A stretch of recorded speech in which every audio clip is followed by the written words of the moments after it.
Hello and welcome to The Third Best Deck. This is a podcast where we talk about Magic the Gathering, specifically all things Commander. My name's Nehemiah, one of your co-hosts.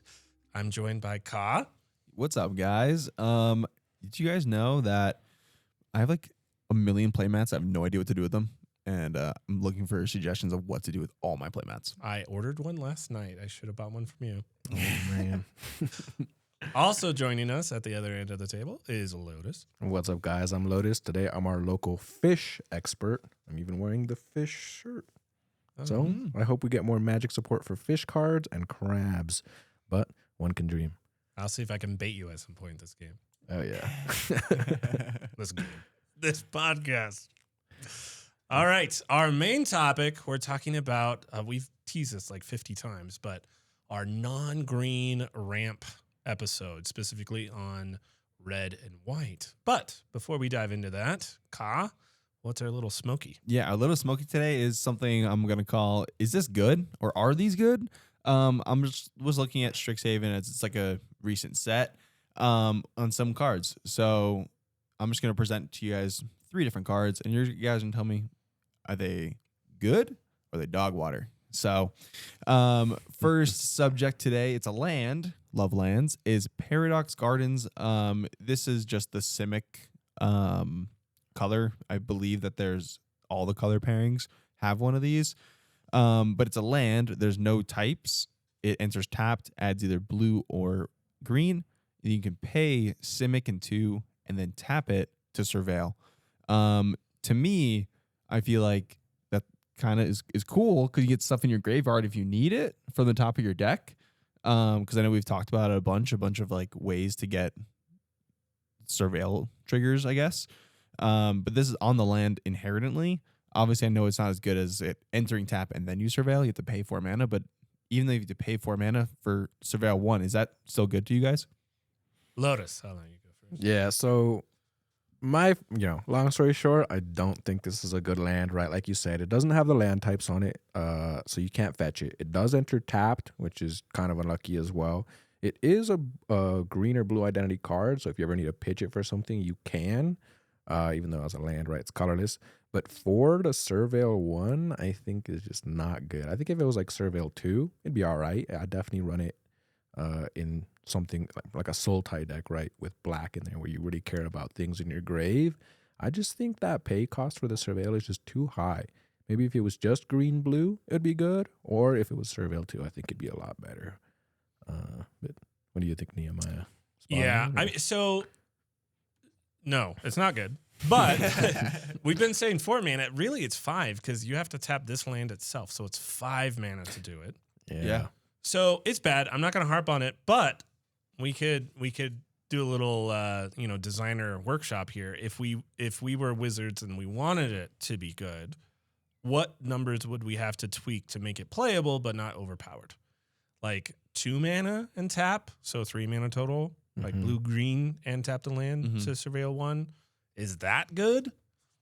I think it would end up in some decks, but wouldn't be universally played.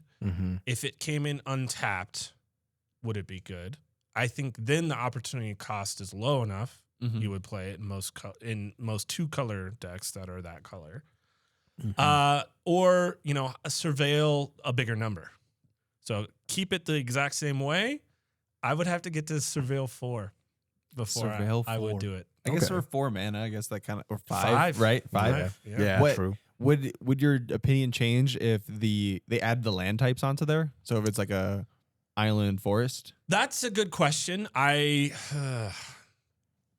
No.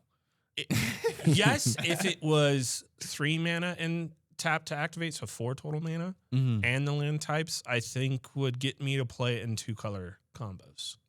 What are you, Lotus? Does adding the types shift you anyway? anyway? I think adding the types would definitely make this a lot more playable just because of how fetchable it is. And yeah, that surveil cost, something definitely would still have to be tweaked to it. For now, I think I just have to dismiss it as, draft chaff. Just fodder, Tinder even.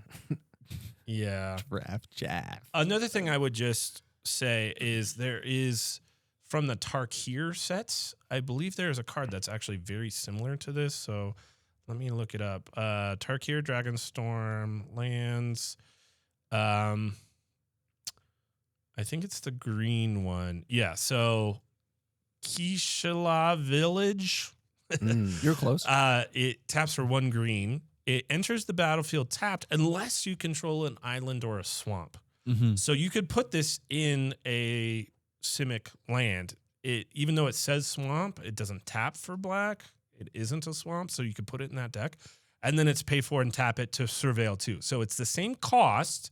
It's actually easier to do because it goes in more decks. You could do it in a mono green. It would just always come into play tapped, or put it in a green blue or green black or in a Sultai deck. Yep. Mm-hmm. And it's surveil too. So this is already kind of one of those lands that we just workshopped.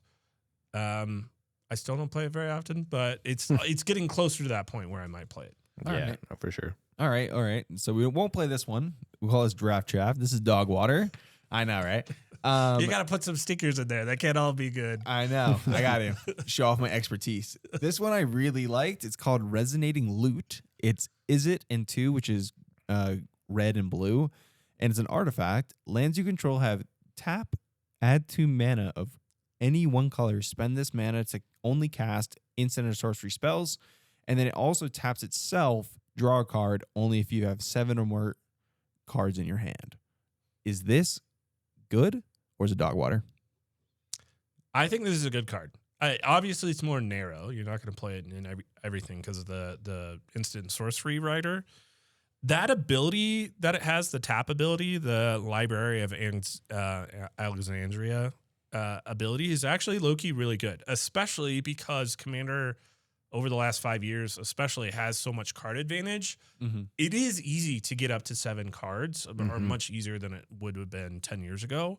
So that's a good source of card advantage. I think it's kind of fun to play that way too. It's like surfing or something where you gotta like ride the line of like, okay, if I play this and this, I go down to 5, but then this card draws me 1, and so then on my draw step, I can activate it. Like it's a fun card to think about and play around. And then obviously, red and blue aren't the best for ramp. We've got you covered between this episode and the next. To make it better than you're probably at right now. But yeah, I think it's good. Obviously, it's in a Spellslinger deck, kind of limited. Yeah. So, Lotus, what do you think? Yeah, no, being able to add 2 mana of any one color is maybe a little restrictive, right? Because they both have to be in decks like this, Spellslinger decks, probably both blue or both red. But I think if you're running this, that's not something you're going to be limited by. And being able to just double your mana base with an artifact is still pretty good, but that's something we're going to be touching on here in this episode, like Nehemiah said, on how we can improve this. But yeah, this card, I think a lot of people are going to want this for sure. Definitely playable. So good. It's my verdict. Good. So we have 2 good, and then we have 1 bad. So Yep. I will say I'll put this in my Ramos deck, and it does fix your colors if that's a 5-color deck. Yeah. I could tap a color that the land doesn't produce. Mm-hmm. True. So it does fix mana. So yeah. All right. So the last card I have here, it is, I don't even know how to read that. Improvisation Capstone. It is red, and 5. Sorcery Lesson. Okay. Exile cards from the top of your library until you exile cards with total mana value 4 or greater. You may cast any number of spells from among them without paying their mana cost. Paradigm. Lotus, I'm going to throw this over to you. What do you think about this card? I think this card and Paradigm and everything like that is insane. It is in red, so you can definitely, do your burst mana rituals and everything to get up there pretty early on. I don't know. This card is just very good. I don't know why you wouldn't want to run this unless you struggle getting up to that 7 mana, but even if it's late game and you get up to there, I think it's really good. Yeah, I only get to 6 mana, never 7. Yeah, it happens. Yeah. Nehemiah, what are your thoughts? It's worded in a way, so I'll just clarify. It's not a 4 mana spell or less. So like if the very first spell you flip over is like a 10 mana spell, you get to cast it. It's just you're going to stop flipping. Yep. So it's better than it looks if you don't read it carefully. Yeah, reading's hard. So Paradigm is a fixed version of the epic mechanic from like the Kamigawa set, which I love. I love the idea of like you cast something it happens, and then at the beginning of your upkeep, you keep doing it.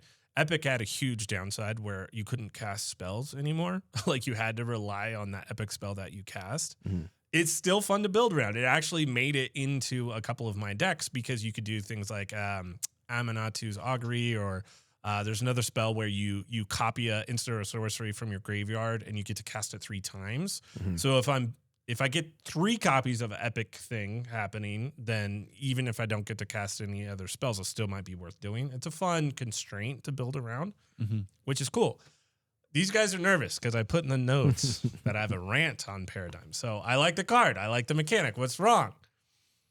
The way that Paradigm is templated, it drives me crazy. So I'll read it, how it specifically works. So it says, exile the spell. After you resolve a spell with this name, you may cast a copy of it from exile without paying its mana cost at the beginning of each of your first main phases. That's my problem, people. The beginning of my first main phase. I want to tell whoever invented that to go on an island and die and stop making magic cards, because this is so annoying. What is the upkeep step for other than to be a thing that triggers at the beginning of your turn? Why are we creating a second beginning phase? This annoys me so much. So I love things that trigger at the beginning of my upkeep. They've printed a bunch of stuff that gives you additional upkeeps.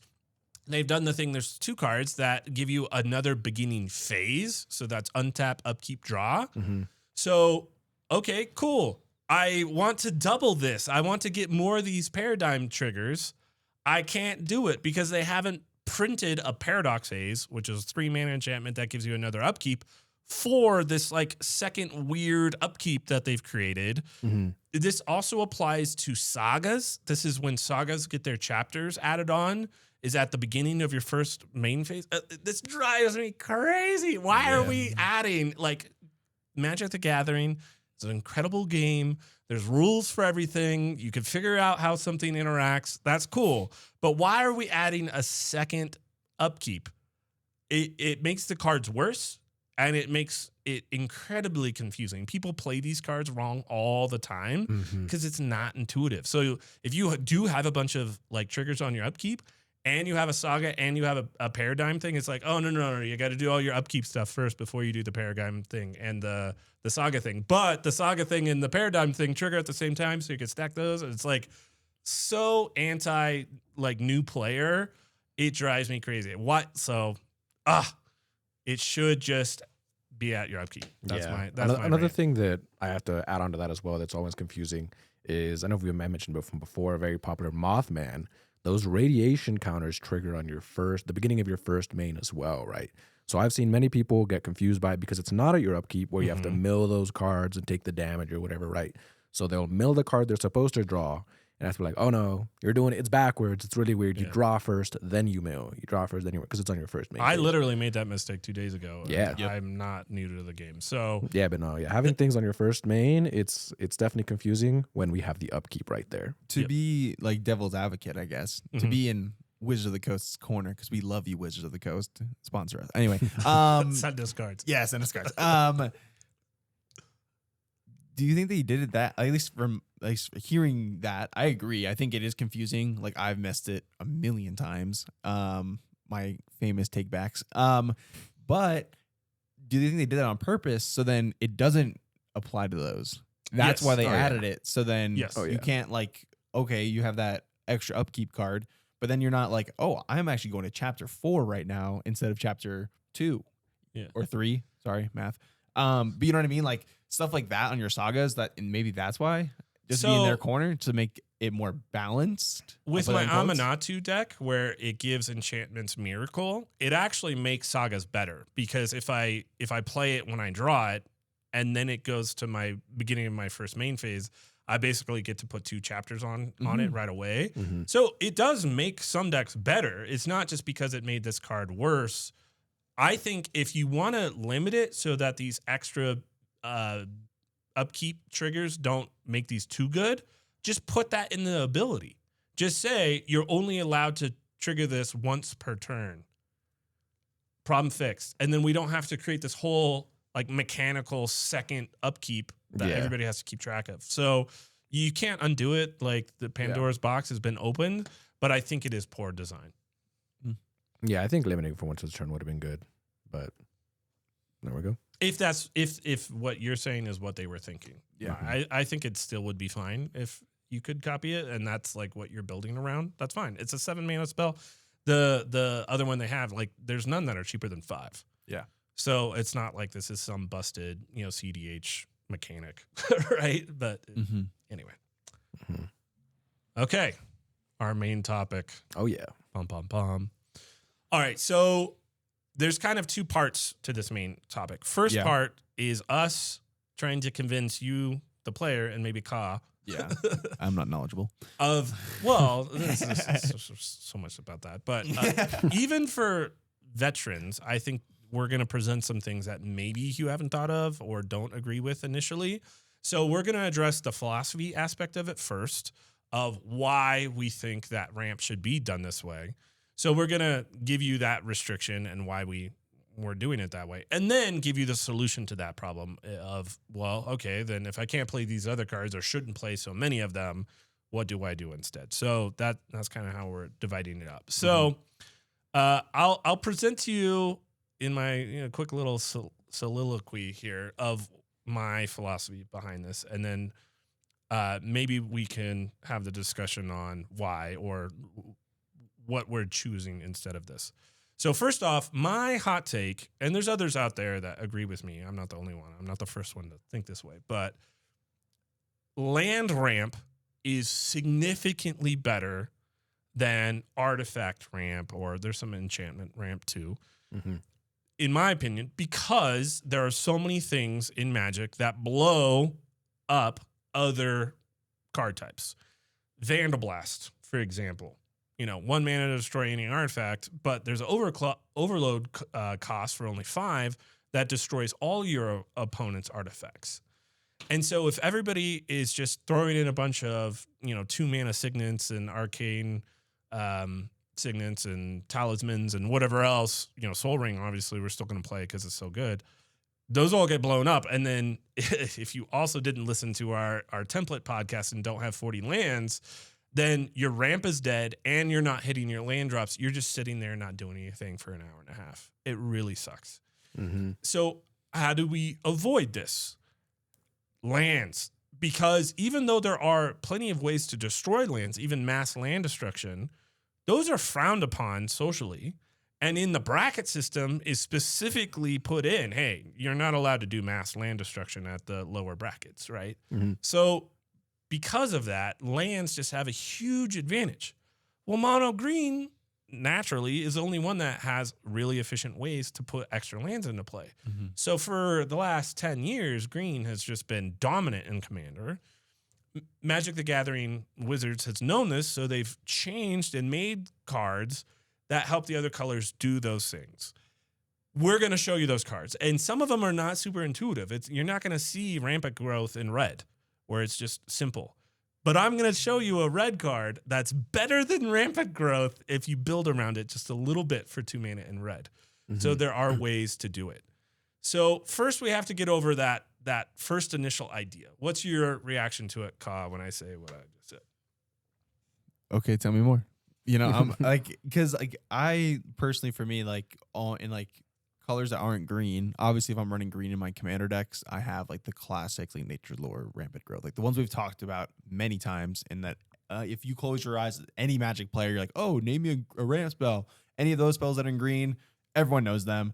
So when I'm not playing green, what I like to throw in is maybe some artifacts, extra planar lens, which basically it reads. It's a 3 mana extra planar lens. Imprint. When it enters the battlefield, you may exile a target land you control. Whenever a land with the same name as exiled card is tapped for mana, its controller adds one mana of any type that land produced. So I run in a mono black deck. I run Snowlands because no one's running Snowlands. So I exile my snow swamp, and then all my snow swamps tap for 2 black. And then I don't give it to everyone. But yeah, Like, what do you think of that? Yeah, so I love extra planar lands and running it in monocolored decks, right? You run the snow stack, the snow lands to get double mana, and you're gonna get, way ahead in your lands. The only problem with that is, and I love this strategy, right? The only problem with that though is usually if you are running it in like a monocolored strategy, you're not in a color unless you're in blue to try and counter someone's Vandal Blast, to try and counter someone's Farewell or something, right? Where they're gonna exile that artifact. And now you're down that land you put into it because it's already exiled, and you're down the extra planar lands. So it's really good to get ahead. I'm not saying don't run these kind of effects, right? It's still very helpful, but just be aware that if you lose that, it's very easy to lose, and it's definitely going to send you maybe a little bit behind depending on how the game's been going. Yeah. But yeah, it's good. Just beware, basically. So here's the crux of the argument, because Lotus is 100% right on this. Is we're not saying don't play cards like the Lens or maybe Smothering Tithe in white is an incredible advantage card. Yeah. I'm not putting that in my list because this list, for template purposes, see our second episode, we're counting ramp as reliable ramp. And that doesn't count. It's high risk. High risk. Not only did you blow up your card and lost that card, it's a 2-for-1 because you also, to his point, exiled your land in the first place. So you're just sitting there with 2 lands and no chance of winning the game. That single-handedly blew you up. Also like cards like Hour of Revelation, where it's a 6-mana sorcery, destroy all non-land permanents. It could be 3 less if there are 10 or more non-land permanents on the battlefield. That's like always the case on Commander. So that's a 3-mana blow everything up, and then, you're just really sad. In the Smothering Tithe example, not only do you lose your Smothering Tithe, you're forced to crack your treasures when maybe it's not useful. You lose those treasures that you stored up. So you're back to the Stone Ages. So we're saying when you're building your deck and you're like, okay, we're looking at the templates, I want 10 to 12 ramp. That's 10 to 12 ramp that is reliable and won't be destroyed to these cards. The reason that's so important is so that you don't have these games where you just lose on the spot, but you sit there for an hour and a half drawing 1 card a turn and being sad. So what would you recommend I do then? As a very new player comparatively to you guys, what would you guys recommend I do? I'm running white. I'm running red. What can I do? So we've got a list of cards we're going to talk about. It's a pretty big list, and to make it a little bit easier to pay attention to, we're going to divide each color into 2 different categories of cards, enablers and then payoffs. So just as an example, to understand this, I'll read a payoff first, and then the enablers kind of make more sense when we go over those. So we'll start with white and then do red in the second half of the episode. But I think I'll start with Knight of the White Orchid for white, because that's the most famous version of this. There's a lot more effects that do this, but this is the most famous one. So it's a 2-mana 2/2 with first strike, white. When Knight of the White Orchid enters the battlefield, if an opponent controls more lands than you, you may search your library for a Plains card, just like a fetch. It doesn't care if it's a basic or not, and put it on the battlefield, then shuffle. Also, like Nature's Lore and 3 Visits, it doesn't come into the battlefield tapped in this particular case. So you can go get a fetch land, pay the 2 life, and then, maybe you did this on turn 3, then play another 2-drop after you search up that land. That's very good. So here's the thing. In general, this is called catch-up ramp, that you're allowed to ramp, but only because somebody else has already ramped more than you. Or maybe you just didn't go first. If you're the second player or the third player or the fourth player, they could play more lands than you without ramping and still be able to trigger this. The problem is that that's a one-time catch-up unless somebody has way more lands than you. We don't want to give that opportunity a chance. We want to control when other players have more lands than us. So I've got 11 cards in our enablers that can help us keep our mana generating abilities, but going down in lands so that we can keep using these enablers, because we have a lot more enablers, more than just the Knight, and we want to make all of those draws a live draw to give us those ramp abilities. So, to start us off, you want to read Azorius Chancery for me. Yeah, so Azorius Chancery is a land that enters tapped. It has no types. But when it does enter the battlefield, you return a land you control to your hand, and it taps for 2 mana. It taps for white and blue. So these are called bounce lands. We went over these quite extensively and why they're good. But yeah, having effects like this is going to be something that sets you back a land. Let's say if you're first or if everyone has the same land count, right? You're going to be able to put something back in your hand. You're going to be able to use that extra mana to cast something like Knight of the White Orchid, or another one that I really like is Claim Jumper. It costs 1 mana more. It does a similar effect, right? Claim Jumper is 2 and white for a 3/3 with Vigilance. But when this one enters, if an opponent controls more lands than you, you can search your library for a Plains card, right? Any Plains at all. But it does enter the battlefield tapped.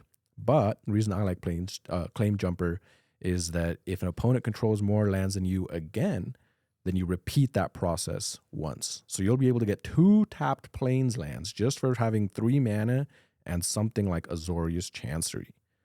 These cards are really good, but there's a whole slew of them. Any other ones you like? Yes. So I'm going to kind of walk everybody through this because this is a whole package I've built together. Mm-hmm. So bounce lines, awesome. Not only does you go down a land to enable these catch-up ramps, you can also bounce the MDFCs, the modal dual face cards that we've talked about. Maybe it's a spell you had to play as a land. You bounce it back to your hand. You could use it as a spell later. That's cool. The problem with these, you still put them in your deck, as many as you can, but they're not searchable typically. So Arid Archway, it's a colorless version of this. Does the exact same thing that a normal 2-color bounce land does. The difference, though, is that it's a desert type, so it does have some synergy. So another payoff we have is Sand Scout, 2 mana, 2/2. When it enters the battlefield, if an opponent controls more lands than you, you may search your library for a desert card and put it onto the battlefield tapped and shuffle. It also has a bonus, which is kind of cool. Whenever 1 or more lands are put into your graveyard from anywhere, create a 1/1 green and white sand warrior creature token. This only triggers once each turn. So this is awesome because they kind of combine together. That if I get a Sand Scout, I'm playing it because somebody already has more lands than me. Cool. I trigger it. I go get Arid Archway as my first desert so that I get another bounce land into play and I set up my next one, like Claim Jumper, on the following turn. Mm-hmm. So this is how you keep the chain going, is you specifically put these cards in your deck so that they're searchable and it's repeatable and reliable. So when you're playing this, like with that strategy, would you make sure you're remembering to, I guess, cast like the Claim Jumper before you're playing your land? So then you basically just essentially keep repeating that? Or yes. So typically unless somebody, had some crazy start with maybe exploration on their turn 1 and put a whole bunch of lands into play on the very first turn, you're usually not playing these on curve. You're typically not going to play Knight of the White Orchid on literal turn 2 because even if you didn't go first, you just played your second turn, somebody else has 2 cards, it doesn't trigger. So usually you're doing it 1 turn later, which is totally fine because you can chain those things together with like Knight of the White Orchid being able to have it come into play untapped. You can usually still play another 2-drop that's not catch-up ramp, right? Gotcha.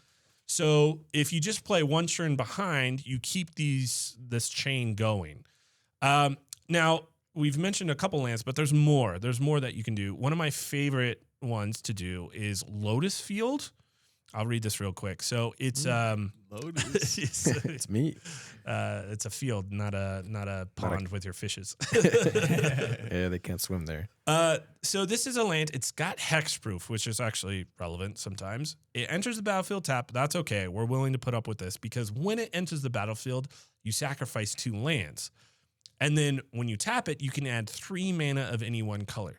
Now, again, how this package is all coming together with our Sand Scout, I get a 1/1 whenever lands go into the graveyard. So this is like extra synergy where I'm getting a 1/1 token for that. I'm also going down 2 lands. So basically I get 2 turns of being able to play these catch-up ramp cards. This is phenomenal. Now, Can somebody read me Thespian Stage real quick? You can go. Yeah, you're good at reading. I'm not, as we learned.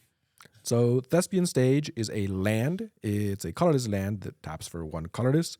But you can pay to tap it and turn Thespian Stage into a copy of any target land, except it has this ability. So Okay. later on, you can turn it into something else. But Nehemiah, what do you use it for? Ka. I want you to look at Lotus Field. I want you to look at Thespian Stage and tell me what the combo is. Okay. Oh my goodness. I'm gonna embarrass myself here. Okay. So you. Okay. So you would tap? Obviously, you have your Lotus Field out. You would tap Thespian Stage. Could you do it in response? Maybe, I don't know. So it would be most likely be on a different turn. But if you pay 2 and tap the Thespian Stage, have it become a copy of Lotus Field, it didn't enter. So you don't have to sacrifice the 2 lands. Yeah, because I was gonna ask, is it? I missed the part. Is it still named Thespian Stage, or is it named Lotus Field? That's what I was gonna ask. The name doesn't matter because Thespian Stage is already on the battlefield, and the sacrificing the 2 lands is a triggered ability of when the land comes into the battlefield. Understood. So even a Vesuva, I'll read this real quick. You may have Vesuva enter as a copy of the battlefield tapped as a copy of a land on the battlefield. So if I have Lotus Field out and I've already sacrificed 2 lands, on my next turn I play Vesuva, that's really bad because if I don't have 3 lands in addition to the Lotus Field, I would have to sacrifice the Lotus Field. But if let's say it's on turn 5 or something, and I have a Lotus Field and 2 basics, and I play a Vesuva tapped, I sacrifice my 2 basics. Now I have 2 lands that can make 6 mana.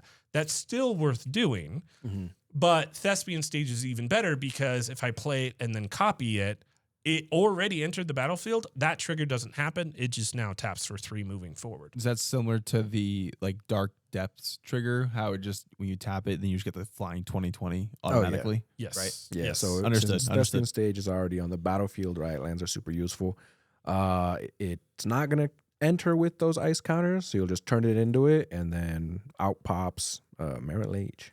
Yes. Okay, so you're starting to see the picture that we're painting here, right? I do. There's multiple ways to hit your land drops, keep going up in how much mana you can produce with your lands, but keep the actual literal count of your lands low so that all these catch-up ramp spells work still. So just to get them out of the way, let's go through all of the enablers that we haven't mentioned, and we could just read them off one by one. And then we could talk about the payoffs afterwards. So let's do Scavenger Grounds. Can somebody read that for me? Yeah. So Scavenger Grounds is a land desert. Taps for colorless. Pay 2 mana. Tap. Sacrifice a desert, which would that also count as itself? And then you exile all graveyards. Yes. So this is in my package because I want multiple desert targets for that Sand Scout. Because if I play the Sand Scout and maybe I had the Arage Archway already in my hand from my opening hand, now I'm not getting that land ramp. So I want at least a couple options for it to go search up. The desert, the Scavenger Ground, is also useful because if I'm at an equal number of lands still, but somebody has a bunch of good stuff in their graveyard, I still might be willing to go down that land, sacrifice it and exile their graveyard, and then play my catch-up land, get that land right back. So I'm not ramping, but I'm neutral, and I have graveyard interaction in my deck without a huge opportunity cost. Cool. Echoing Depths. Lotus, can you read that one real quick? Yeah, I really like the tricks you can do with this one, but I'm sure Nehemiah's going to tell us even more ways. Tell me your tricks after you read the card. Echoing Deeps is a land. It's a cave. And you may have it enter as the battlefield tapped as a copy of any land in a graveyard, except it's a cave in addition to its other types. It taps for a colorless, right? Things I like to do with it is you play any Terramorphic Expanse, right? A land that you can tap, sacrifice, and get something out of it. This one does enter tapped, but the next turn, so you play that turn 1 or any time before Echoing Deeps. Now it's in your grave. Then you play Echoing Deeps as a copy of that land that fetches you something. And then the next turn, once it's untapped, you get to, refetch your land, fix your mana bases. That's how I'd see it. That's how I'd use it. A fetch land, maybe. right? You can Fetch do land. it. You can do it Yes. with a fetch land. Yeah. You just repeat them. Don't play Terra Motherfuckers Pains. You absolutely have to, please. Fetch Right. lands, though. Yeah, Everything's valid. Yeah, yes. there's way better ones, but what does it use this for? So there's two reasons that I have this in the deck. One, there's a bunch of lands going to graveyard, right? Because we have the Lotus Field is doing that, and we can copy whatever lands that we sacked. So if you need like pips, colored pips, then you can just have it enter as a copy of the Plains. That's fine. That's like worst case scenario. The type is Cave. So in one of our enablers, we have Scampering Surveyor. It's a 4-mana 3/2 artifact creature. It says when Scampering Surveyor enters the battlefield, search your library for a basic land card or a cave card and put it on the battlefield tapped, then shuffle. So this is all very sticky and interlocking, right? Because we also have Urza's Cave. This is typically the first cave I would get. Ka, can you read Urza's Cave for me? Yeah. So it's land, Urza's Cave. That's the type. And it's also named Urza's Cave, which is its double cave. So can you find it twice? It's double findable. You tap, add a colorless, and then it has an additional ability that you pay 3 mana, tap, and sacrifice it. Search library for a land card, put it onto the battlefield, then shuffle. Tapped. And comes on the battlefield. Tapped. Yep. Battlefield tapped, then shuffle. Okay, so here's the play pattern. You play your Scampering Surveyor, if that's in your hand. You go get Urza's Cave. Cool. You just ramped. Awesome. Then on a subsequent turn, usually you could do this at instant speed, which is cool. So you can like leave up a counter spell or something else that you want to do, ink shield, whatever, right? And then if nothing happens, you crack this, you go get another land like Urza's Saga. Lotus, can you read Urza's Saga? Urza's Saga. This is a big one. Yeah, good luck. So infamous card. But for those of you that don't know, Urza's Saga is a land and it's an enchantment. And it's a saga, right? So it's going to have lore counters on it. The first chapter reads, Urza's Saga gains, tap, add a colorless. Second chapter is Urza's Saga gains, pay 2, tap, create a 0/0 colorless construct artifact creature token with, it gets 1/1 for each artifact you control. And for its third and final chapter, you get to search your library for any artifact card with mana cost 0 or 1. You put it onto the battlefield, and then you shuffle. Okay, so this is another target that you can consider when you sacrifice your Urza's Cave. Eventually, it'll turn into a Soul Ring. So that goes you're going to sacrifice the land. Oh no, you went down a mana, but you get a Soul Ring with it. You went up a mana, right? Because Soul Ring taps for 2 colorless. So you're continuing to get that. Now I'm okay with getting the Soul Ring because the upside is so high. Even if it gets destroyed on turn 5 by a Vandal Blast, I already used it like 4 times and got 8 mana out of it. That's fine. That's okay. But if I get it for free, like I drew that card and put it into play with Urza's Saga, that's even better. And then now Urza's Saga is in the graveyard. So if I can blink my Scampering Surveyor, or maybe I naturally drew the Urza's Cave and then I play the Scampering Surveyor, then I can go get Echoing Deeps and repeat the process. I can have Echoing Deeps come in as a copy of Urza's Cave, so I can go search out another land, or the Urza's Saga because it sacrificed itself and I get to do it all over again. Or with Urza's Cave, you go search out that Lotus Field. That Lotus Field is kind of the best one to search for in the first place because that puts you 2 lands back, and now all of your catch-up ramp, I mean, you'd have to draw 3 back to back to back for it to not work. You can continue to ramp those, right? Or maybe you already have the Lotus Field and then you use the Urza's Cave to go get the Thespian Stage and copy the Lotus Field. So all of these that we've talked about in the enablers are lands. So the opportunity cost of putting this in your deck is very low, especially in a 2-color combo, right? And we've already kind of narrowed ourselves down because we're talking about white decks that don't have green in them. So typically there's only a handful of 3-color decks that applies to, and then a whole bunch of 2-color decks. And in the 2-color decks, you can afford to put all these colorless lands in your deck. So I think we've talked about all of our enabler lands except for Lost Veil. Lost Veil, there's a little quiz for either of you. Do you know what the front side of Lost Veil is? I'm going to guess it's a creature. And then you do something, and it transforms. That's my guess. So close. This is from one of my favorite sets, favorite planes. It's from Ixalan. It's actually an artifact.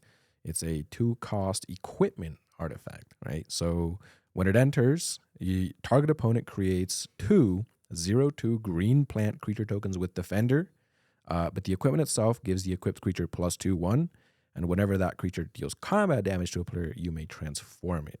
And then Nehemiah, what does Lost Veil do once it flips? So once it flips, you tap it, add 3 mana of any one color to your mana pool. It's a Lotus Veil without you having to sack lands, and it just does it in addition to your normal land that you played the turn that it flipped. So not only is it ramp, because it's an extra land you played, it's extra land that taps for 3.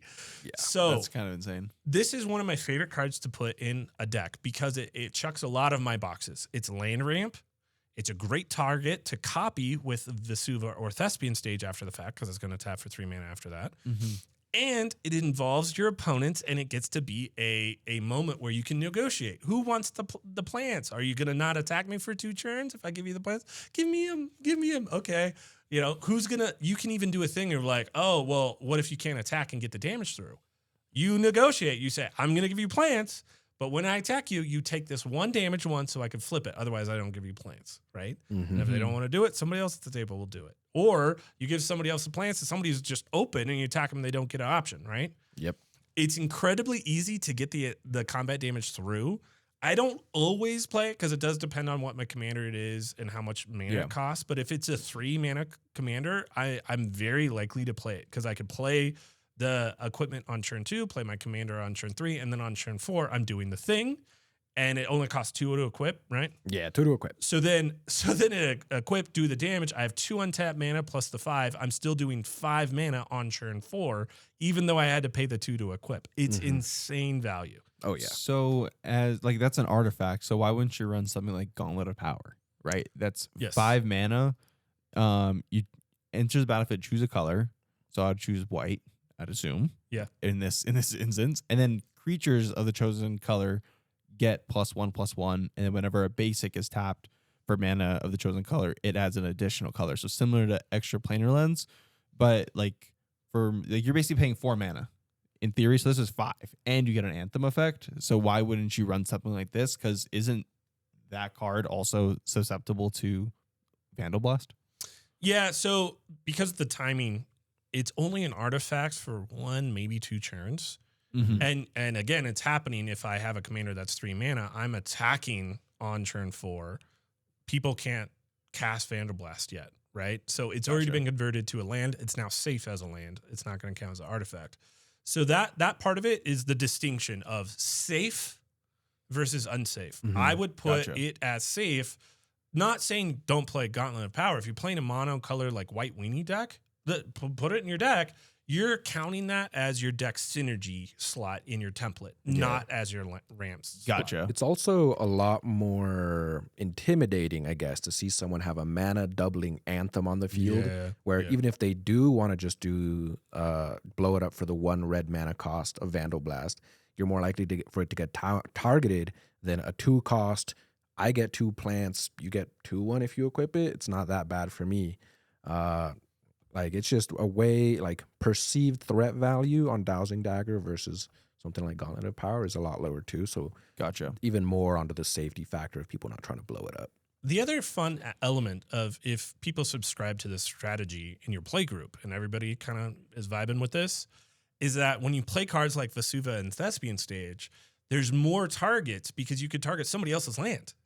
So if I have a Lotus Field, you're not upset at me. You're like, oh, I got to kill him because he has a Lotus Field in play because you're hoping to draw your Vesuva and copy my Lotus Field. But it's hexproof. Oh, true. Well, it enters as a copy, so it actually gets target. around. It doesn't target. That's crazy. Thespian Stage does, but both can copy Lost Veil. Gotcha. So that's kind of fun for everybody. If you're all playing this strategy, it gives you reasons to like actually hope that somebody has that and reasons to play those effects that copy those things. So, okay, let's go down to the past. We still haven't talked about my all-time favorite card for these strategies.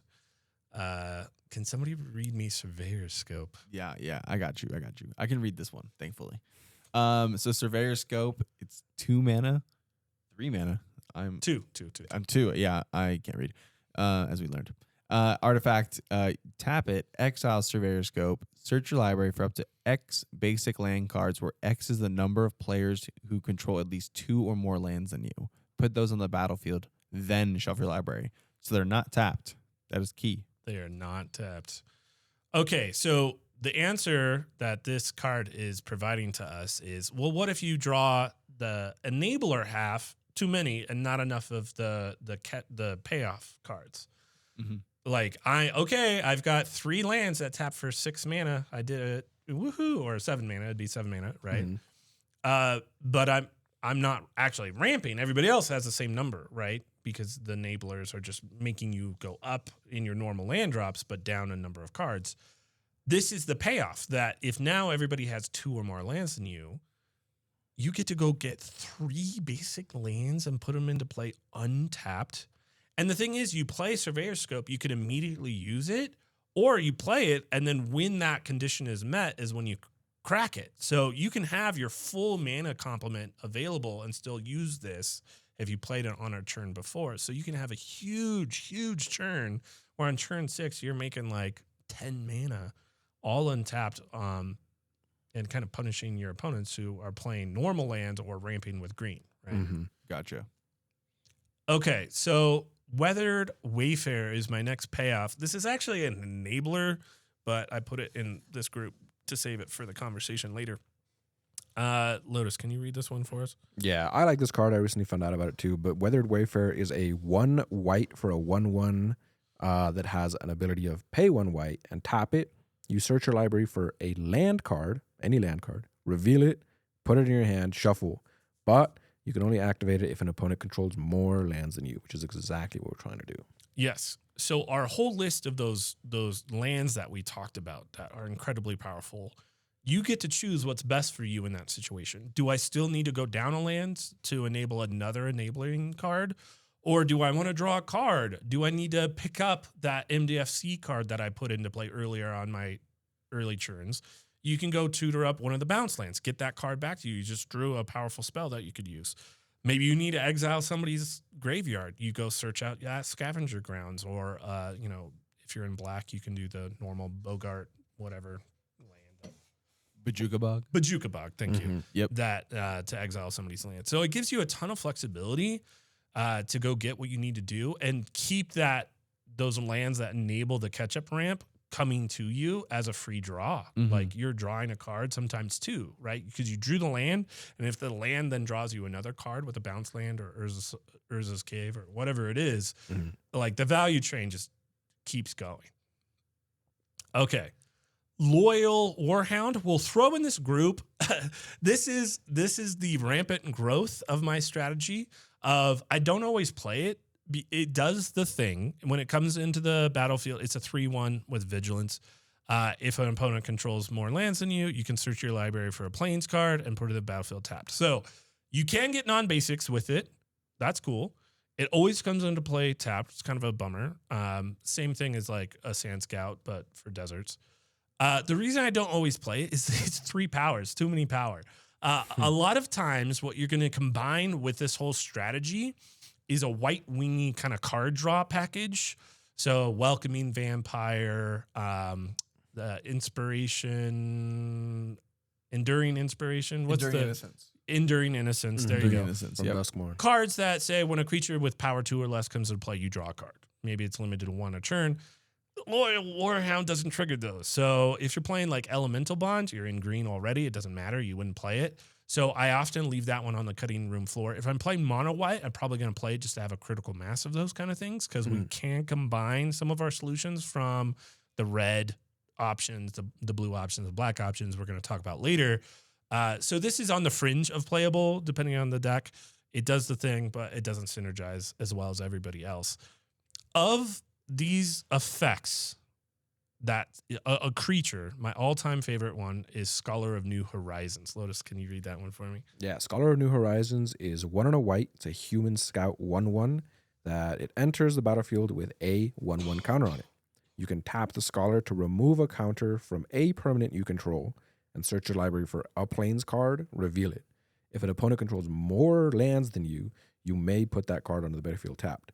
If you don't, put it onto the battlefield, you put it in your hand, then you shuffle. Okay. This is one of my all-time favorite cards because you could do so many things with this card that don't seem evident at first.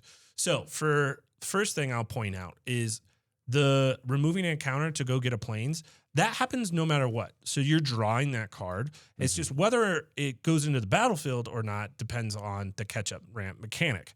Usually, because you're putting these cards that we're suggesting in your deck, it will trigger and you will get to put it into play. But even just drawing a Plains is pretty good, right? Because if you don't have a land to play, hitting your land drops is the same thing as ramping if you don't have extra lands in your hand anyway. So that's already better than the other catch-up mechanics because you get the land regardless. But the removing a counter from a permanent, it doesn't care what kind of counter and it doesn't care what kind of permanent. So you can use this in your benefit like a Saga. A Saga, you add a Saga counter to a lore counter to it, and then it does the next chapter. Well, if we remove a lore counter from that, then on our next turn, that same chapter will happen again. And usually when you get to the end of the chapter, you have to sacrifice the Saga. In some cases, it gets exiled and returned back as a creature, which we're about to talk about. But this lets you reuse some of the better ones. You can't reuse typically the first one because it happened when you cast it, and then on the next one, it gets one put on it. Yeah. So you're repeating the second chapter, or if you wait and don't do it, you can repeat a third chapter if the third chapter isn't the last chapter. Confusing. So let's put that synergy together. Ka, can you read Restoration of Iganjo for me? It's right here in the corner. I can read it, but not well. So the Restoration of Iganjo is 2 colorless and white. First chapter, search the library for a basic Plains card, reveal it, put it into your hand, then shuffle. Chapter 2, you may discard a card. When you do, return target permanent card with mana value 2 or less from your graveyard to the battlefield tapped. Lorehold Charm says hello. And then chapter 3, exile the Saga, then return to the battlefield under your control as a creature. The creature part is like a 3/4 with vigilance. Whenever it attacks or blocks, you create a 1/1 spirit creature. We don't actually want to get to that part because if you have Restoration of Iganjo on its own, it's a 3 mana ramp spell because you're going to go get the Plains and then you could discard the Plains and then put the Plains into play ahead of schedule. That's not super evident because it just says, oh, you could return a permanent card with mana value 2 or less from the graveyard to your battlefield. You're thinking like a 2-drop creature or something. Discard the land, put the land in play. That's extra land drop, right? Well, what if we have Restoration of Iganjo and Scholar of New Horizons out? Now we have 2 different things searching up Plains over and over again, and we get to repeat that second chapter, which is to discard that Plains and then put it in the battlefield tapped. So if you've gone down enough in lands, like you've done the Lost Lotus Veil and a Thespian Stage thing, or and you've gotten down to where you have like 2 lands that tap for 3 mana and you've sacrificed a bunch of lands. Yeah. You could do this over and over and over. You can out-ramp a green deck. With these 2 cards in play, you're going to hit every land drop and ramp every turn. It's phenomenal because you keep putting that lore counter off and the Scholar of New Horizons keeps taking it off. It's amazing. All right. Are any other cards I should be aware of in white, or should we move on to red? There's one more I'll mention. So Solemn Simulacrum you can put into you can definitely do that. It's just like Scampering Surveyor. Everybody knows about that one, so we're not going to focus on it. And then one more land I want to talk about. This land will apply to all of the non-green colors. It's called Talon Gates of Mandara. Mandara. This is going up in price. I think the cat's out of the bag on this one because it's so amazing. So I'll read it. When Talon Gates of Mandara enters the battlefield, up to 1 target creature phases out. So it just disappears until the beginning of your next turn. You can do it on somebody else's creature. So if somebody's attacking you with a 20/20, you can just phase it out so you don't take the damage. It could be like a 4-mana single creature fog. Mm-hmm. Or you do it on your own creature in response to a removal spell to save it. Regardless, even if somebody isn't targeting something or nobody's attacking you on turn 4, just do it anyway because it's 4 mana. Put a land into play ahead of schedule because that activated ability at the bottom says pay 4, put Talon Gates of Mandara from your hand on the battlefield. So it's basically a 4 mana save spell, but it's also a 4 mana ramp spell in colorless you could put into literally any deck. This is phenomenal. If they weren't so expensive, this would be in literally every single commander deck I have. Mm-hmm. As it stands, I only have like 3 of them. Yeah, they're like $15 each. If you get the nice ones, they're like 30 or even more. Yep. But it's a good land. So Very good. It's in a precon. It's in the Modern Horizons precon. Mm-hmm. Yes. Tricky Terrain, it's called. That's right. You want that land. Buy a whole deck for 1 land. One thing, too, about this land that I do just want to clarify is that creature does phase out, right? So when it phases back in, it doesn't trigger ETBs. But I'd say it's even more protected that way because it'll keep their counters if they have anything on them. Yep. And then you can move those counters with that Scholar and get more planes. Exactly. One other note before we move on to red, and this is because this is a white-specific payoff. Urza's Silex. Have you guys heard of this card? I wonder, have you ever seen it played? Have you ever heard of it? No. Okay. I've heard of it, never played it. Okay, I'll read it real quick. So 3 mana artifact, and then it has a 4 mana activated ability for 2 white. It says, tap it. Exile Urza's Silex. For each player chooses 6 lands they control. Destroy all other permanents. Activate only as a sorcery. When it is put into exile from the battlefield, you can pay 2 colorless. If you do, search your library for a Planeswalker card, reveal it, and put it in your hand. That part is kind of trinket text to me. If you have a Planeswalker, fine. Not all commander decks have it. And if you have this card in your deck, don't feel the pressure to put a Planeswalker in your deck because you would play it for everything else. If we're going out of our way to make these lands that tap for 2 or 3 mana and sacrificing other lands, when we sacrifice down to 6 lands, we don't really lose anything. We could still make 10, 12 mana, depending on how the game's gone. Everybody else that's not doing this is going to actual 6 normal lands. Mm-hmm. This makes what is normally a symmetrical effect not symmetrical in the slightest. So all those people that aren't subscribing to my philosophy and are playing regular old mana rocks, this punishes them, destroys all those mana rocks, gets rid of all the enchantments, the smothering tides of the world, and then you don't lose anything at all because you're subscribing. So this is like the punchline to the entire podcast so far is Urza Silex. If you're in white, play it. It's amazing. And it will teach your friends that your strategy is the best strategy.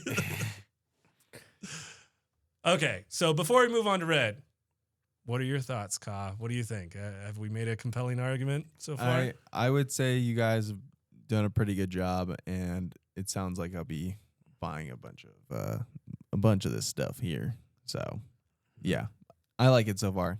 Let me see with red because I have a mono red deck, so maybe we can do something cool there. Okay. In the enablers for mono red, we got some more lands to talk about. Just briefly, I'll mention the ones that are the same for white and probably blue and black when we do our next episode. Lotus Field, Urza Saga, Arid Archway, Vesuva, Thespian Stage, Urza's Cave. You're still playing all of these because those are all colorless options, both for the lands themselves and the cards that they combine with. So keep putting those in your non-green, non-white decks because those will still work. However, there are 2 specific ones that we're adding for red: Darksteel Citadel and Drossforge Bridge. The reason I put these in here, they're artifact lands, which is a big shock. Wait, Devi, you're saying don't put artifacts in your deck because they're going to get blown up. Don't worry. Both these lands have indestructible. Mm-hmm. They are still susceptible to specifically Farewell. I think the upside is enough to still put them in your deck. I'll explain later why. But Darksteel Citadel taps for 1 colorless, comes into play untapped. The Bridge, there's a red-blue, red-black, red-white version of these.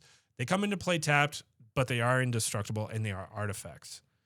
The indestructible part is the thing we care about because in the enablers at the very not quite bottom, It's Cleansing Wildfire, I believe. Yes. That's what Can you're you looking read it for. for me? Yeah. Yes. So it's red and 1, and it's destroy target land.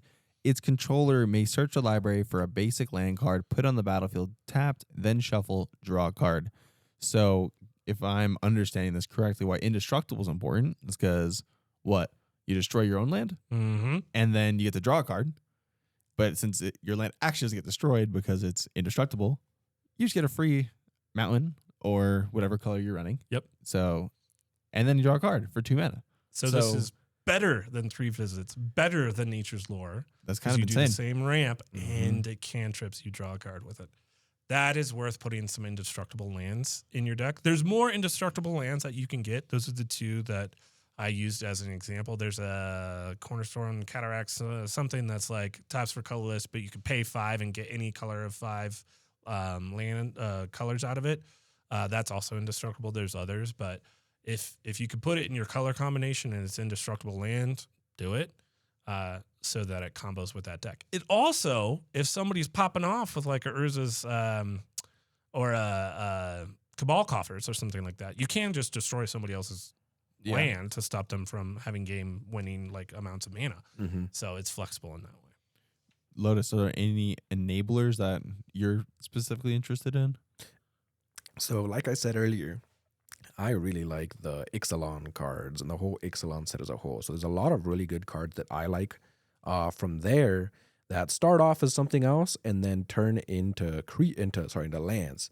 So basically, any of the gods, the O'Hare gods, right, the one we're showcasing right now is O'Hare Ashanil, Deepest Might. It's 2 red for a god 4/4 with trample that reads, if a red source you control would deal non-combat damage less than O'Hare Ashanil's power to an opponent, it deals damage equal to his power instead, right? So if you hit someone for, I don't know, a 1 damage burn spell, it'll deal 4 damage, right? Very good in any deck that wants this type of effect to go into it. But the big thing about it is this card's very resilient because when he dies, you return him to the battlefield tapped and transformed under your own control, right? And the land that he turns into is Temple of Power. Temple of Power is a land that taps for red, but you can pay 2 and a red to transform it back into O'Hare Ashanil. And it'll only be if you dealt 4 more non-combat damage to an opponent that turn, but that's what you're going to be wanting to do in decks that run this card anyways. So the fact that you can have this card be as resilient it is, worst case scenario, if you have to blow everything up with a Blasphemous Act or something, you can still keep him alive and get your mana for the next turn and just, keep snowballing off of there, right? There's a lot of these cards from Ixalans that I just love. You can bait people into still deploying. They're like, oh, he doesn't have a Wrath in hand. He's still playing his cards, right? Mhm. And it can block, it can attack, it can be a board presence until everybody deploys their stuff, you blow it all up, and then you get a land out of the deal. Right. Get ahead and get all your stuff right back. Recently, I played There and Back Again in a commander game we did. Can you read that one for us, Kyle? Yeah, so There and Back Again, it is a saga for red, and 3. Chapter 1 is up to 1 target creature can't block for as long as you control. Wait, I'm not even reading this right. Yeah, that's right. Oh, yeah. For as long as you control. There and There and Back Again. which is the name of the card. Yeah, It's that's what I very was like. confusing. I was like, what the heck? The ring tempts you. Second chapter, search your library for a mountain. Put it onto the battlefield, then shuffle. Chapter 3 is create a Smog. What? Smog. The dragon. 6/6 dragon creature token. With when this creature dies, create 14 treasure tokens. I like this card because it tricks newer players into playing the card.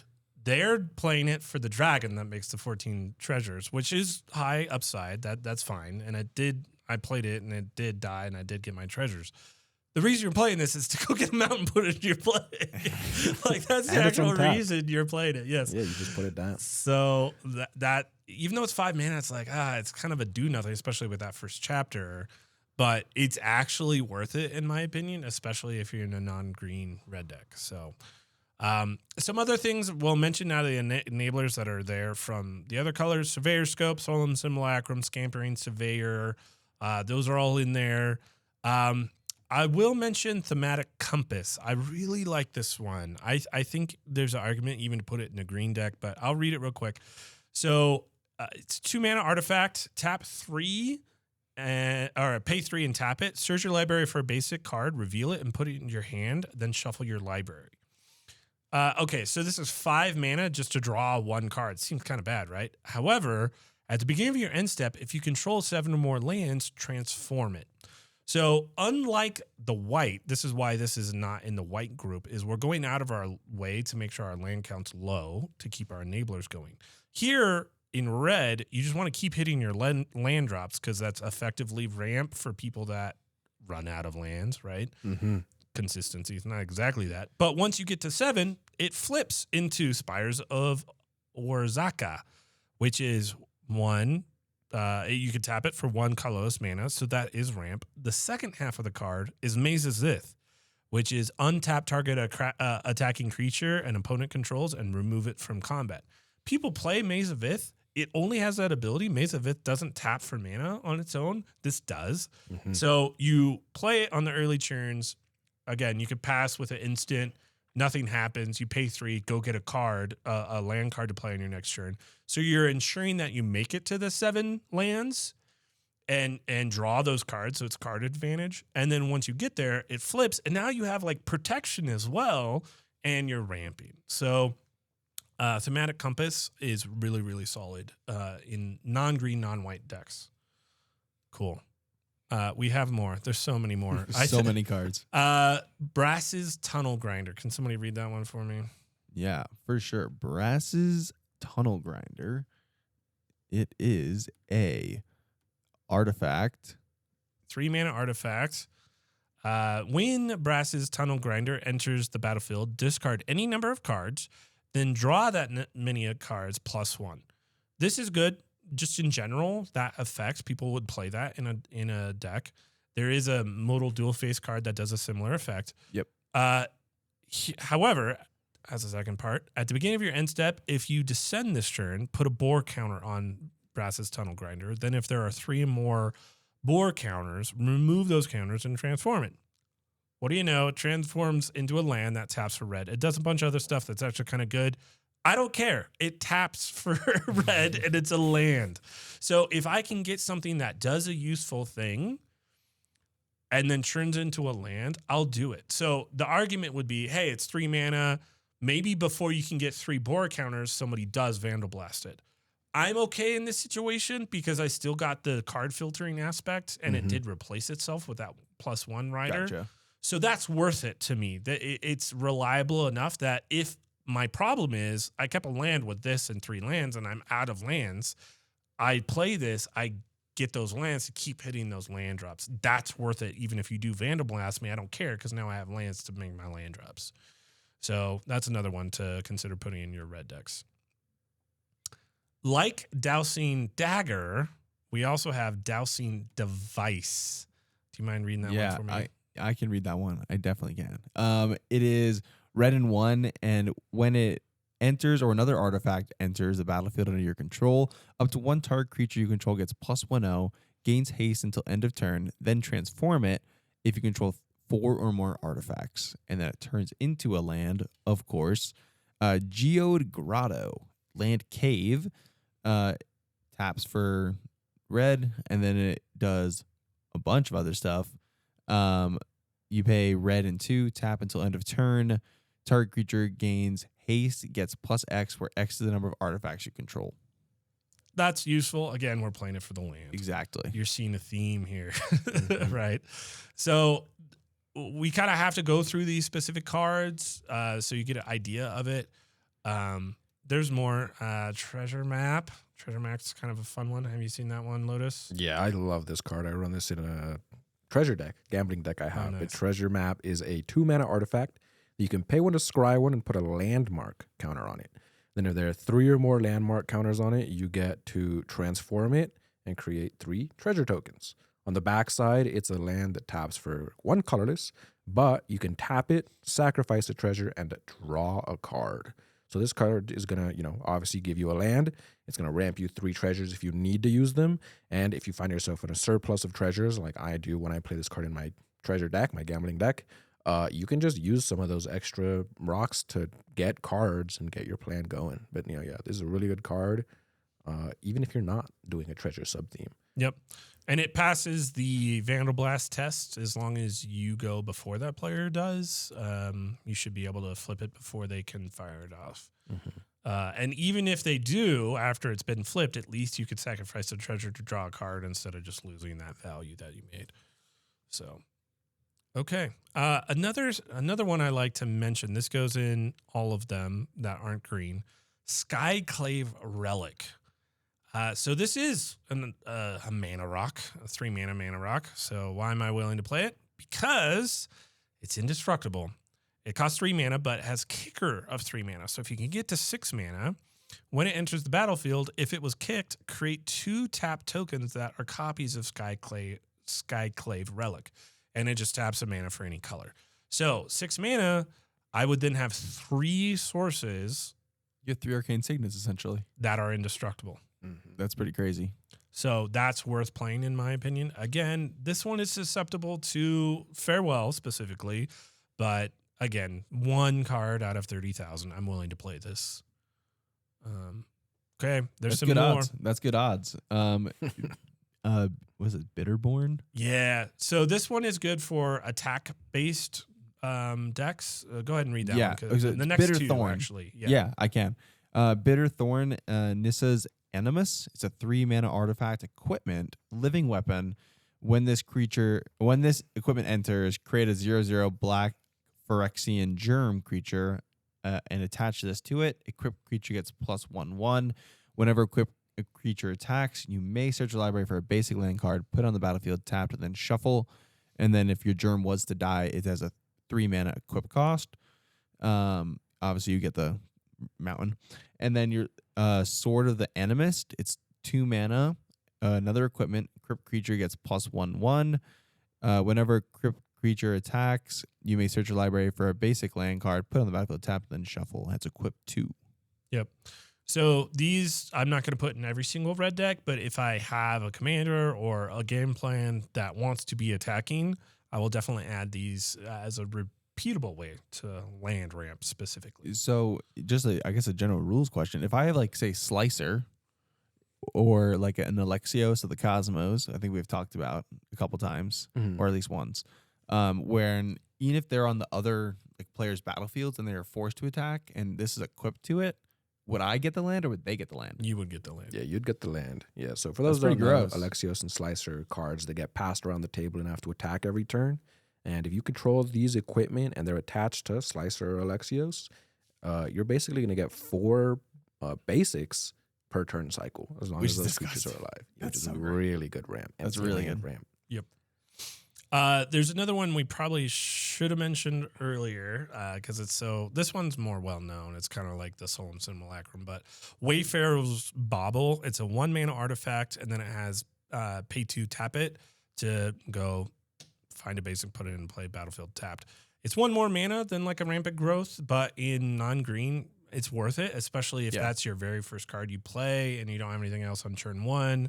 That mana would have gone to waste anyway. So that's a reliable way. It's not as flashy as Sword of the Animus, but is more generically good and playable in everything. So that's a good one. There's a similar card called Navigation Orb. It's 3 mana instead of 1. It has the same cost to activate it, pay 2, tap it. But instead of getting 1, you can get 2 basic lands or gate cards. Probably don't bother with a gate deck, but getting 5 mana essentially to go get 2 lands and put them into play tapped is usually worth it. Talon Gates that we talked about is a gate. Yes. So in it theory, is. you can pay 5 mana. I know it's more, but you can find it, put it on the battlefield, phase out, and also get a land on top of that. And I think 100%. that's worth it in that. Great call out. Great call out. And then another card in here we have is Canopitek. What'd you call me? Canoptic. Canoptic. See, reading is very hard for me. Wraith. It is a 3 mana artifact creature. And when it deals combat damage to a player, you may pay 3 or 2. I can't read that. 3. 3. and sacrifice it. If you do search your library for up to 2 basic land cards, put them with the same name as a land you control, put them on the battlefield, tapped, and then shuffle. So that's another really cool way to have it on a creature. Yeah, and It the good can't thing be about blocked. it, Yeah. is that Yeah. it can't be blocked. So you just get it in there, and whenever you have spare mana in combat, or if you really need that ramp, just swing, get all your basics out of your deck. Like, as we all know, right? Deck thinning, deck winning. Yeah. Yep. Okay, we'll leave you with one last card. This is a bonus card because it's a 2-color card called Storm the Vault. It's a 4-mana enchantment of all things. It says, whenever one or more creatures you control deal combat damage to a player, create a colorless treasure artifact token with sacrifice it, add 1 to your mana pool, blah, blah, blah, blah, blah. That's not why we're playing it. Instead, we're playing it because it says at the beginning of your end step, if you control 5 or more artifacts, transform it. And it transforms into tap 1 for any color of mana to your mana pool, or add blue to your mana pool for each artifact you control. So if you're in a blue-red artifact deck, more narrow than everything else we've been talking about, but it's the land that we actually want more than the treasures. But if, it survives, usually I don't play this unless I know I would have 5 artifacts, and then it immediately flips. And that's just a much more reliable source of mana. Even if somebody blows up all your artifacts, it still taps for 1 mana. And so that's what we're kind of beating into everybody's head, is hitting your land drops because you put enough in your deck in the first place, and then ramping reliably that could survive destroy all non-land permanent type effects. You're going to win more games. You're going to have more fun, which is even more important because you get to play your cards, right? You need your ramp to play that stuff. So that's it for our white and red breakdown. We know this is a long one, but I don't think there's a single more important thing for everybody to understand to have a working commander deck. Any last thoughts before we sign off, guys? Yeah, one thing just about that final card, the Storm of the Vault, that turns into Vault of Katla Khan, just as a testament on how good that card is the backside it turns into is a banned card, technically, right? It's Tolarian Academy, right? Yep. It's that land doesn't tap for any mana. It doesn't have the static effect to do 1 mana of any color, so this one's already a little bit better on that. But it does have the add blue for each artifact you control. And, artifacts, blue mana, I'm sure we've all seen Urza decks just go crazy, but like adding that much mana, but being able to create something like that safely, and even, like you said, if you're out of those manas, out of these artifacts, you still get use out of this land. Yep. I think it's arguably better. What do you think? Have we convinced you? Yeah, it sounds like I'm gonna spend a lot more money on like random. I was gonna say crap, but it's obviously not crap. So yeah, I guess that. Yeah, This is your vegetables, right? Yeah. Because it like the whole point of this is that the floor is lower or higher rather with these cards. That the worst case scenario is you still get to play Magic and you're still hitting your land drops and ramping. Even if the card has way more upside, like the Gauntlet of Power, or you do have a bunch of artifacts and you're tapping 1 land for 10 blue mana. Like, those are cool, those are fun. That to give you an opportunity to play those cards and have those big turns, you got to get past 3 lands in the game, right? And so hopefully this helps you have more fun in general with your decks. Our next episode, we're going to do a very similar thing, but focus specifically on blue and black. So there'll be some differences. There'll be some overlap. That episode will probably be shorter because we won't have to hit all the basics like we did here. So consider this part 1 of part 2 of a 2-parter. Yeah. Cool. All right. Thanks for joining us today. We'll see you next week when we talk about the other colors for ramp. Yeah. And we're on all of the iconic social media platforms and some ones you haven't heard of, like Instagram. That's a new one, underground one that we're on, as well as YouTube. We're on that one as well, and Spotify and X and TikTok. We're all over the place. We will see you guys next week for the part 2 of this episode. Peace out. Go. Adios.